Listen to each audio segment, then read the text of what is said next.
को नोटिस भिजवाया है कि इंडस वाटर ट्रीटी में मॉडिफिकेशन होनी चाहिए। उन्होंने कहा है कि हालात और वक्त के मुताबिक अब हमें इस मुआहदे में कुछ तब्दीलियां करनी चाहिए। 64 ईयर्स अगो जब ये मुआहदा तय किया गया था तब भी वन साइडेड था और इसमें पाकिस्तान के लिए ज़्यादा फ़ायदे थे, लेकिन अब इस मुआहदे में कुछ तब्दीलियां ज़रूरी है। 2023 में भी इंडिया ने पाकिस्तान को एक नोटिस भिजवाया था जिस पर पाकिस्तान ने कोई रद्द-ए-अमल नहीं दिया, लेकिन इस दफ़ा तो इंडिया ने पाकिस्तान को सीधी सीधी सुना दी है। इसी टॉपिक पर बात करने के लिए मेरे साथ कुछ नौजवान मौजूद। होता कौन है कुदरती अमल को बंद करने वाला? कौन होता है कि डैम्स वहाँ पे बना के और वाटर स्टोर करने वाला? उन्होंने क्यों बंब नाल मरना साढ़े तो पहले अन्ने सी हो। पहले भी तो देखो ना, पहले भी कई मुआहदे हुए ने, उस टाइम इंडिया का फायदा सी। अगर हुण कुछ 5 साल पहले आके पाकिस्तान का फायदा हो रहा है तो हुण तकलीफ क्यों हो रही इंडिया में? अगर मुकाबला नहीं कर सकते तो धमकियां भी ना देन। अगर धमकियां करनी है तो फिर मैदान च निकलन। मर्दानगी तो इस चीज़ को कहते हैं ना। लड़ाई झगड़े से इधर से हम कहे कि हमारे पास एटमी बम है, हम चला देंगे, तुम्हें तबाह कर देंगे, उधर से वो कहेंगे हम तबाह कर देंगे, तो उनके पास भी एक ज़रिया है तबाह करने का, क्योंकि वो पानी का एक झलक भी छोड़ देना तो आधे से ज़्यादा पाकिस्तान की आबादी ऐसे ही तबाह हो सकती है, जिसमें जनूबी पंजाब तबाह हो सकता है, जिसमें आधे से ज़्यादा पंजाब जो कि वो भी तबाह हो सकते हैं। या तो यूनाइटेड नेशन में मसला उठाएं जाके, या तो हमें उनसे हक लेके दें हमारा, क्योंकि किसान हैं बेचारे, रोज़ पिसते हैं वो।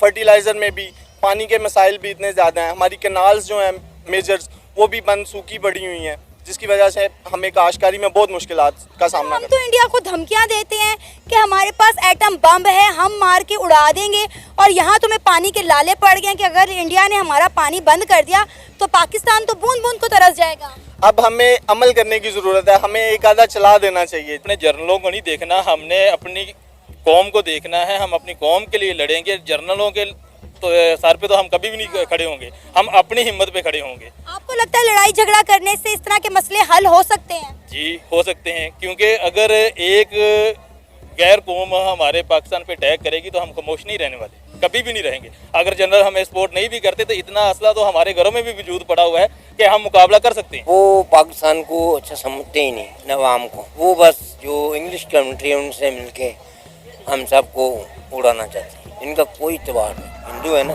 जैन साथियों, सिंधु नदी जल समझौता जो है एक बार पहले भी भारत और पाकिस्तान के बीच में हो चुका है 1960 में। उस समय भारत की स्थिति इतनी भी तगड़े नहीं थे कि इसमें इतने ज़्यादा मनमानी करवाया जा सके, और उस समय जो समझौता हुआ था उसके तहत जो है इसमें पाकिस्तान को ज़्यादा फायदे थे। और ये जो 5-6 नदी हैं, झेलम, चेनाब, रावी, सतलुज, ब्यास और ये सिंधु नदी, ये सभी जो है इसके बीच में भारत और पाकिस्तान को समझौता करना पड़ता है, क्योंकि इसमें से 2-3 नदी पाकिस्तान से होकर गुजरती है और कुछ नदी भारत से, और आखिरकार जाकर पाकिस्तान के सिंध नदी में जाकर मिल जाती है। ठीक है, तो इसके कारण इन्हें समझौता करना पड़ता है कि इस नदी के जल पर भारत कितना रोके और कितना प्रतिशत पानी इसमें छोड़ दे। तो इसी को लेकर अब भारत में अभी कुछ नियम संशोधित करने को मांग कर रहा है, तो शायद इस पर पाकिस्तान की सरकार को अच्छा नहीं लग रहा है। उन्हें लग रहा है कि भारत अब अपनी मनमानी कर रहा है, इसलिए जो उनके जो लोग हैं, किसान हैं, ये भी बौखलाए हुए हैं। और हालांकि ये कितना सच है कितना छोटा है, इस पर तो जब मेन फैसला आ जाएगा ये तभी पता चलेगा। लेकिन अभी जो है वहाँ के लोगों को काफ़ी वो कह रहे हैं कि दिक्कत होगा आने वाली जो समय है, क्योंकि नदी जो है जिस पर मेन अधिकार उन्हीं का होता है, जिनका उद्गम होता है। हालांकि ये इन नदियों का उद्गम भी भारत में नहीं हो रहा है, वो भी तिब्बत में, चाइना में हो रहा है। चाहे तो मेन कंट्रोल तो इनका लगभग चाइना का ही है, इन पर चाइना का ही है। और इतना ही नहीं, भारत से जो हिमालय से निकलने वाली कितनी ही नदियाँ हैं, लगभग उस पर चाइना का कंट्रोल हो सकता है। लेकिन वो क्या कर, अभी शायद तो कुछ कर नहीं पाएगा, लेकिन उद्गम जो है उनका वहीं से है। हालांकि भारत में भी कई नदियों का उद्गम है। लेकिन आपको क्या लगता है, क्या इस मामले में पाकिस्तान का बैंड बजा देगा भारत? सर, इंडिया ने पाकिस्तान को नोटिस भिजवाया है कि इंडस वाटर ट्रीटी में मॉडिफिकेशन होनी चाहिए। क्या कहना चाहेंगे आप इस सारे मामले के ऊपर? बेसिकली देखें, हमारा पहले ही रावी से बड़ा बहुत मेजर कनेक्शन है, क्योंकि पंजाब एक ज़रखेज़ ज़मीन है जिसे पानी लगता है। रावी भी है और सतलुज भी है, चनाब भी है उसमें, जो मतलब कि पानी देते हैं हमारी ज़मीन को ज़रखेज़ करने के लिए। और हम काफ़ी सालों से ये मुश्किलात का सामना कर रहे हैं, हमें मतलब कि जो पानी है फ्लो में वो नहीं मिल रहा।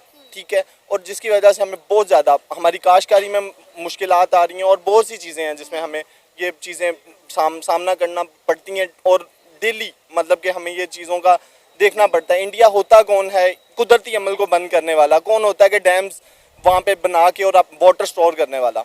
हमें इस चीज़ की चाहिए और हम लेके रहेंगे, ये हमारा हक है और हम मांगते रहेंगे। सर इसमें हमारी गलती है ना कि हमने रावी के ऊपर या मुख्तलिफ दरियाओं के ऊपर जो हमारे हिस्से में बहते हैं हमने उसके ऊपर डैम नहीं बनाए। जी ये तो हमारी गलती है, कुछ हमारी गवर्नेंस की वजह से भी ये हो रहा है, और मगर वो भी तो हद ही कर दिया उन्होंने।